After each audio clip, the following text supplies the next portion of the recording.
El 15 de agosto de 1945, todas las radios de Japón transmitieron al unísono un mensaje del emperador Hirohito. Toda la nación aguardaba aquellas palabras con impaciencia y temían lo que pudieran llegar a significar.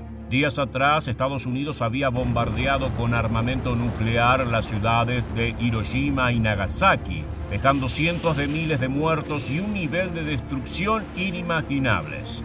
Ahora estaba en juego el futuro del país y si el emperador anunciaba que la lucha seguiría, la población era consciente de que los norteamericanos los arrasarían en cuestión de horas.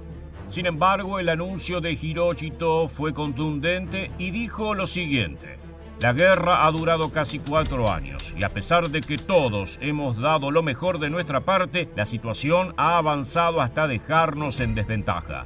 Las tendencias del mundo se han vuelto en contra de Japón. Por otra parte, el enemigo ha empleado una nueva y cruel bomba con un poder de daño incalculable que se ha cobrado muchas vidas inocentes. Si seguimos combatiendo, el resultado será no solo el colapso de nuestra nación, sino también la extinción de la raza humana. De esta manera, el emperador anunciaba la rendición incondicional del país nipón. Los cientos de miles de soldados que habían sido movilizados ahora podían dejar las armas atrás y regresar a sus hogares. Sin embargo, lo que no sabían estos hombres es que sus vidas después de la contienda sería un verdadero infierno. No te muevas de tu pantalla porque en este nuevo episodio de Historia Militar te contaremos todo sobre el destino de los veteranos japoneses después de la Segunda Guerra Mundial. ¿Estás listo? Pues entonces, prepárate para viajar en el tiempo. El conflicto bélico entre Japón y los aliados duró 3 años y 8 meses, un lapso de tiempo durante el cual el Océano Pacífico se tiñó de sangre y los horrores de la guerra sacudieron al continente asiático. En agosto de 1945, tras contemplar la potencia de las bombas nucleares, el emperador anunció la capitulación de Japón a través de la radio, aunque el mensaje no llegó a todos los soldados de inmediato. Muchos estaban movilizados a lo largo y ancho de Asia, rodeados por sus enemigos y con escasas posibilidades de comunicarse con los mandos superiores.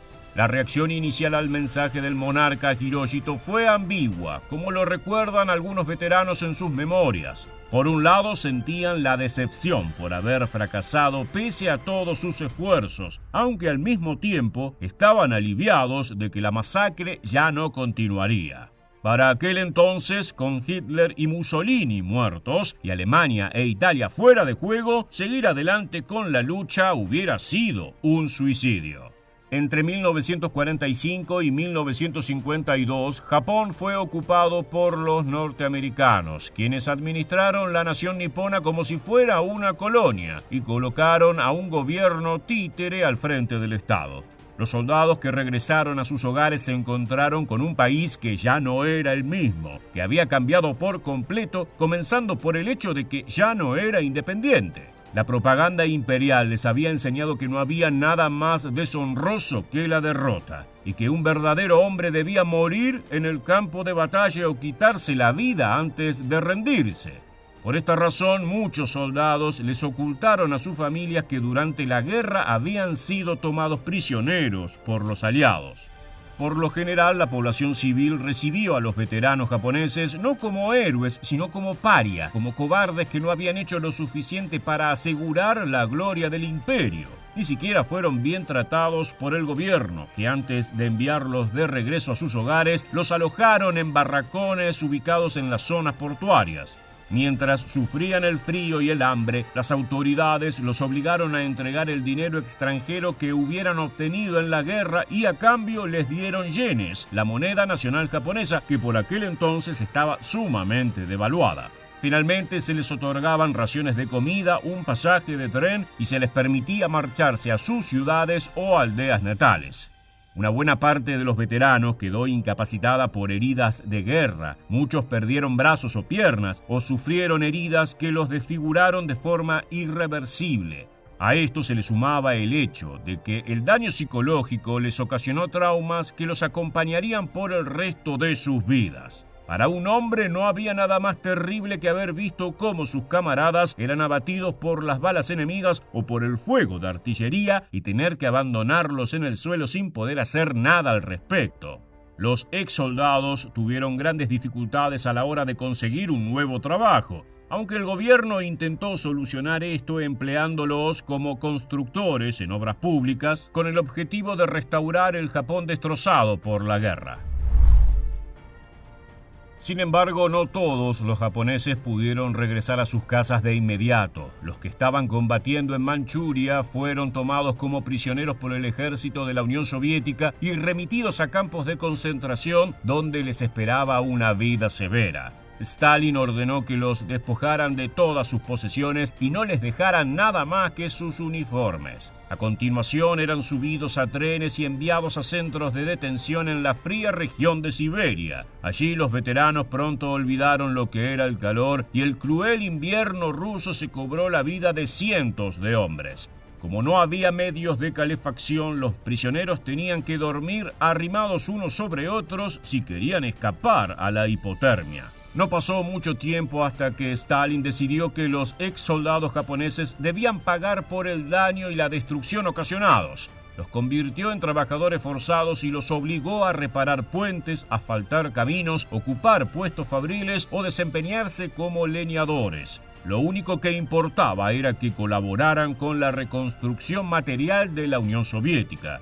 Si bien las autoridades niponas negociaron la devolución de los prisioneros, no siempre tuvieron éxito. En los casos en que eran liberados y devueltos a Japón, estos hombres fueron insertados en la actividad industrial o agricultora, aunque, como dijimos anteriormente, sus nuevas vidas fueron de todo menos sencillas. Mientras tanto, en Japón se llevaron adelante los juicios hacia los jerarcas militares responsables de administrar el conflicto bélico. Esta fue una condición impuesta por los norteamericanos, de manera que 28 importantes oficiales fueron detenidos y conducidos al estrado, donde debieron declarar por los crímenes de guerra cometidos por el ejército. Uno de ellos era el ex primer ministro nipón, Hideki Tojo, quien al enterarse de que sería arrestado prefirió apuntarse una pistola al corazón y disparar. No obstante, el intento de suicidio falló y Tojo sobrevivió luego de ser salvado por médicos estadounidenses. En los juicios que se celebraron durante los años siguientes, el emperador Hirohito evadió todas las responsabilidades de la guerra y su reputación quedó relativamente a salvo. Todo el peso del fracaso bélico recayó sobre sus oficiales, entre ellos Hideki Tojo, quien fue condenado a morir en la horca el 23 de diciembre de 1948. Su petición de ser fusilado, como correspondía a su rango militar, fue ignorada y se lo ejecutó como un criminal común. El mismo destino les aguardó a otros 6 jerarcas nipones, mientras que el resto fue enviado a prisión. Con el fin de los juicios de Tokio, Japón entró en una nueva era de su historia, aunque cargaba a sus espaldas un pasado atroz. La contienda había terminado en desastre. El país estaba en ruinas y había cientos de miles de veteranos de guerra cuyo sacrificio era denostado por la población y el gobierno. Como vemos, la nación nipona tenía un serio desafío por delante.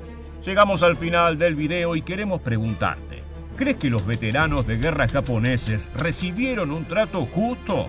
Déjanos tu respuesta en la bandeja de comentarios aquí debajo y no olvides suscribirte a nuestro canal para conocer muchos más sucesos militares que dejaron su huella en la historia.